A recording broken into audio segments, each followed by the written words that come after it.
시장 공감대의 하이라이트 김동섭의 인사이트입니다. 안녕하세요. 안녕하세요. 이 코너를 기다리며 많은 의견들을 방송 내내 주고 계십니다. 오늘은요. 코스피가 안정세인데 콜 매수해도 될까요? 등등 저희 같은 개인들에게 방향 제시해 주세요라는 오늘 금요일 장세 판단해 주셔야 될 것 같네요. 미국 시장이 어저께 23,880 돌파했어요. 그러니까 이제 시장에서는 아마 그런 질문이 나올 수 있을 것 같아요. 어저께 미국 시장 상승 이유는 제롬 파월의 립 서비스가 컸죠. 어저께 제임스 브라드 여는 총재가 단 한 차례라도 금리 인상을 하면 침체 위기로 몰아넣을 수 있다. 이런 표현을 쓰고 난 다음 제롬 파월이 사실은 그런 계획이 없다. 그러니까 두 차례 긴축에 대한 계획이 없다. 있다면 경기가 좋았을 때 가능하다. 그게 전제다. 이런 표현을 쓰면서 사실상 포기 발언을 합니다. 이거에 상당히 의미가 깊죠. 자, 그런 발언을 해서 어저께 사실은 빠지던 미국장이 올라왔어요. 그러면서 제가 제시했던 23,880이 돌파됐죠. 그러니까 이걸 보면 이제 사람들은 이제 콜로 가는 것이냐 이런 생각을 정말 할 수 있습니다. 근데 제가 아마 이번 주에 두 가지를 얘기를 했어요. 첫 번째는 이번 주까지는 좀 보자. 그런데 가장 중요한 날은 어저께였다. 그렇죠? 이 말을 하면서 시장의 관망 모드를 좀 봤고요. 그 다음에 미국하고 중국이 무역 협상을 하는데 제가 볼 때 이 무역 협상 타결의 가장 핵심 포인트는 지적재산권이 없다라는데 실제로 미국에서는요. 지적재산권에 대한 진전이 없다라고 나옵니다. 서서히 나오기 시작합니다. 자, 그렇다면 이게 안고 없는 찐빵인 상태가 되는데 실질적으로 타결에 대한 것을 시장이 오픈했을 때 이걸 어떻게 받아들일 거냐 이게 이제 걱정이다라는 게 현재 제 생각이다라고 말씀드릴 수 있고요. 두 번째 이슈에서 셧다운 얘기를 하겠지만 어쨌든 셧다운 문제가 아직 진행이 되고 있는 상황이라면 지금의 오른 걸 가지고 확실하게 맞을까? 콜 쪽으로 완전히 방향을 터닝을 해야 되나? 라는 근심을 개인들은 할 수 있습니다. 그래서 제가 사실은 차트, 다우 차트를 보는데 제가 안 보여준 게 하나 있습니다. 월봉을 안 보여줬죠. 월봉 차트를 보고 저는 사실은 미치다라고 합니다. 근데 그 안에서 일봉과 주봉을 보고 콜이 좀 들어올 수 있는 것, 위로 올라갈 수 있는 공간을 좀 찾아내는 그런 역할을 했던 거지 전체 추세를 한번 보여드릴까 합니다. 이 추세를 보면 지금 올라온 거 보고 100% 매수를 해야 되느냐에 대한 생각을 접게 될 수 있습니다. 물론 더 올라올 수 있는 부분이 있죠. 그러나 어쨌든 중요한 것은 기술적으로 다우 차트를 월봉상 접근을 한번 해봐야 되지 않을까라는 생각이 듭니다. 자, 기술적으로 보면 이렇게 보면 도대체 모르실 거야.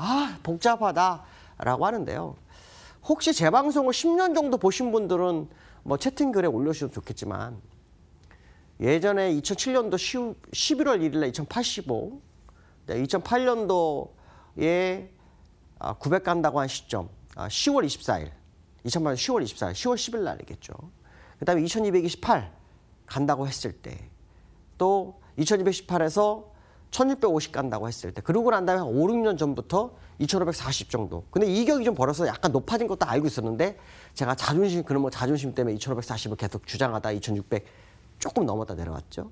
자, 제가 이제 왜 이 말씀을 드리냐면, 일목의 기술적 분석상의 이제 가장 핵심 키포인트는 뭐냐면, 기술적 분석이 이 책에는 없어요. 책에는 이게 없는데, 후행 스팬 가지고 최고의 목표치, 이 장이 어디까지 갈 거냐를 확인하는 자리가 있어요. 그거를 다우 차트로 보여드리겠습니다. 다우 차트로 보면 후행 스팬 이 자리부터 출발했습니다. 이 자리가 언제면 리만 브러더스 사태가 터져가지고 쭉 빠졌던 자리입니다. 그때부터 제가 요 저점, 최저점은 요 종가의 표현입니다. 그걸 가지고 두 번째 저점을 연결을 했어요. 그러한 다음에 선을 쭉 쏴버린 거죠, 빔으로. 그리고 잊어버리고 있었던 겁니다. 그게 쭉 했더니 후행스팬이 슈팅 들어갔다가 돌려서 여기서 맞고 딱 떨어집니다. 그 자리가 현재 여기예요. 그렇죠? 그러면 최고로 갈 수 있는 자리 다 간 겁니다. 일단 현재. 물론 뭐 이렇게 올라가서 뭐 여기까지 또 가는 거 아니야? 뭐 있을 수 있습니다. 그것까지는 모르겠습니다. 그러나 두 번째 봉에서 그게 맞았다는 거. 두 번째는 중간에 파동에서 제가 하나 또 그었어요. 여기서 고점으로 고점 연결해갖고 쭉 빔을 쏴버렸더니 여기에 딱 고점이 나옵니다. 정확하게. 그래서 여기서도 또 중간에서 한번 또 고점에서 한번 연결해 봤더니 또 그 자리입니다. 자, 이게 무슨 말이냐면 다우의 대추세는 끝났다라고 보는 거죠, 개인적으로. 물론 아까 금방 말씀하신 것처럼 뭐 여기서 뭐 진짜 호재가 뻥 터져가지고 올라가면 모를까. 그 외에는 미국장은 전체적 시세는 다 끝났다라고 보는 사람들이 한 명입니다. 물론 저까지 올라가 버리면 제가 방송을 그만둬야 되겠죠. 어쨌든 제가 이때까지 지수를 맞췄던 그 기술적 분석상으로 월봉을 제가 아직 아마 이 방송에서 거의 안 보여줬을 겁니다. 제가 이 방송 작년부터 안 보여줬는데 그거로 보면 다운은 없습니다, 지금. 올라도 다 그냥 가짜일 확률이 높다는 거죠. 특히 후엑스팬이 이렇게 맞고 떨어졌는데 추세 연장선 깨졌다가 올라 맞았으면 여기서 맞고 떨어질 확률을 열어두고 보는 겁니다. 근데 그게 일봉으로 보면 짧게 23,880이었지만 월봉으로는 지금 이 어디라는 거죠.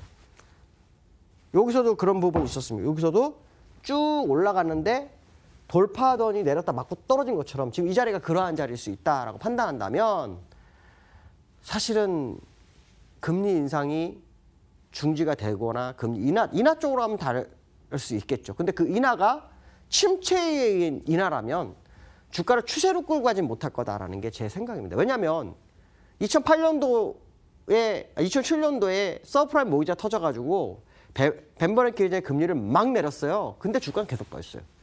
그러니까 지금 금리를 많이 내린다고 해서 그게 올릴 거냐? 이건 아니란 거죠. 그럼 금리를 올리는 건 못한다. 그럼 동결이다. 동결로 가고 시장을 받칠 수 있을까요? 실적이 나빠지면 안 되죠. 그러니까 결론적으로 말하면 이번에 제롬 파웰은 트럼프의 함정에 빠진 겁니다. 아무것도 하지 말았어야 돼요. 우리는 그냥 긴축으로 갈 수도 있고 동결할 수도 어떤 데 유연하다라는 표현으로 갔어야 돼요. 근데 제임스 블라드가 이런 어떤 얘기를 합니까? 한 차례라도 안 된다. 이런 얘기를 해버립니다. 이거는 결국 연준이 갈 길을 잃어버린 겁니다. 그게 악재입니다. 지수는 올라왔지만 그 자체가 악재라는 거를 절대 잊어서 안 됩니다. 그러니까 그 부분이 핵심 키포인트라는 거. 그렇다면 콜을 매수해야 될까요? 지켜보시는 게 더 좋을 것 같다. 말씀을 드리고 싶습니다. 그건 개인적 소견입니다. 판단은 여러분이 하셔야 됩니다. 다만 그 근거 자료를 제시할 뿐입니다. 자, 두 번째 이슈입니다. 제가 이 방송에서 셧다운 때문에 미국이 신용등급이 국가 신용등급이 강등되면서 폭락을 한 적이 있습니다. 2011년도인데 그때 한 15% 빠졌어요. 15%. 제 기억이 있습니다. 방송 중에 그걸 다 확인했으니까. 근데 제가 그러면서 혹시 셧다운 때문에 신용등급 강등? 이 얘기를 했는데 어저께 피치가 그 얘기를 합니다. 미국 셧다운이 길어지면 트리플 신용등급 박탈 가능성이 있다. 그러면 어떤 문제가 생기죠? 2011년 같은 모습이 또 나올 수 있습니다. 근데 재미난 거는 그 당시엔 S&P가 있어요. S&P는 굉장히 공격적으로 얘기를 하고 S&P가 얘기가 나오면 무디스가 따라서 가고 그다음에 피치가 따라가는데 지금 의외의 피치가 가장 느린, 가장 보수적인 피치가 이 얘기를 합니다. 그 얘기는 굉장히 위험한 시그널이라는 거예요. 그럼 제가 왜 이걸 계속 얘기할까요? 과거 사례로 보면 미국이 셧다운에 가장 긴, 중간 한 번씩 있었어요. 이번에도 트럼프 때 3번째입니다. 근데 다 하루짜리, 3일짜리 이런 거였어요. 가장 길었던 클린턴 때 21일이었습니다. 근데 지금 며칠인지 아십니까? 19일입니다. 오늘 20일입니다. 주말 지나면 21일이 깨집니다. 21일이 깨지면 어떤 생각이 날까요? 투자가들. 이제 거기서 중요한 것 같습니다. 그거는 저도 모릅니다. 그러나 분명한 것은 미지의 영역은 불확실성과 두려움을 만들어낼 수 있다는 생각을 할 수 있죠. 그러니까 조금 더 지켜보는 게 맞지 않을까. 그 얘기를 하고 싶습니다. 자, 세 번째는요. 코덱스 인버스에 대한 얘기를 좀 해볼까 합니다.